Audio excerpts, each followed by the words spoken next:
Votre prochain sujet, vous êtes préoccupé, là, vous, par la vigueur de la dette d'études des Américains qui pourrait avoir un impact sur le marché immobilier américain.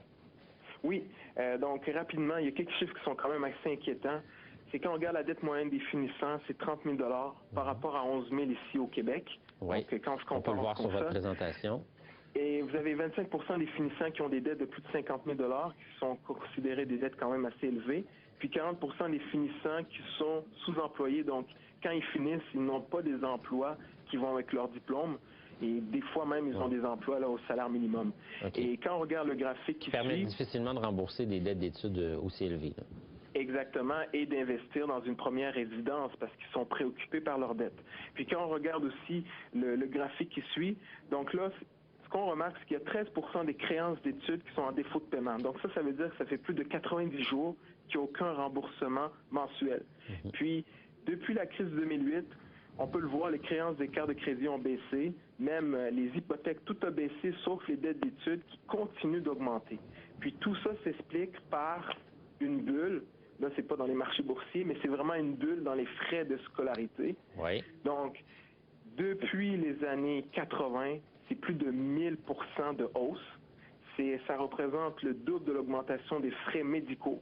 Oui. Et c'est plus de 6 fois l'augmentation du coût des aliments. Vous pouvez même le comparer à l'inflation. Donc, ça ne suit pas du tout l'inflation. Pourquoi il y a eu une augmentation aussi importante? Il y a plusieurs raisons. Premièrement, c'est que les universités sont des business avant tout. Okay? Ils sont gérés comme des entreprises. Puis, il y a une baisse du financement de l'éducation par l'État. Donc, l'État n'investit moins dans l'éducation. Tout ce qu'elle fait, en fait, c'est qu'elle a repris en main en 2010 les prêts d'études, qui est venu faire baisser le taux d'intérêt sur les prêts étudiants. C'est-à-dire qu'ils les garantissent, c'est ça? Exactement. Ils viennent les garantir. Okay. Ils viennent les garantir dans un sens. Donc, ça fait que les taux d'intérêt sont bas, mais ça continue quand même à stimuler les frais de scolarité parce que de toute façon, les gens se disent, mais là, regarde, s'ils ne sont pas capables de rembourser les étudiants, de toute façon, c'est garanti par le gouvernement. Parce que si l'étudiant ne peut pas payer et qu'il se retrouve en défaut de paiement, c'est le gouvernement qui va prendre le relais. C'est dans ce sens-là. Mais ça ne suit aucune métrique. Comme je disais tantôt, ça ne suit plus l'inflation. Et avec aussi l'avenue d'Internet, on a accès à énormément d'informations sur le web. Les gens peuvent même prendre des cours en ligne. Donc, à un certain moment donné, ça va devenir critique. Puis, ça pourrait avoir un impact sur l'immobilier dans le sens que les étudiants, donc c'est le futur, c'est eux qui vont avoir à acheter ces maisons-là.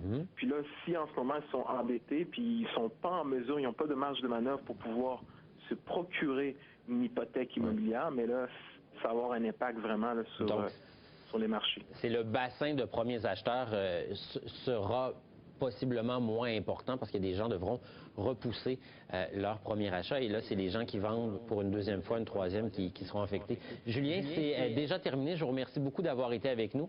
On se retrouve lors d'une prochaine émission. Quant à nous, Sébastien Lavoie sera de retour après la pause.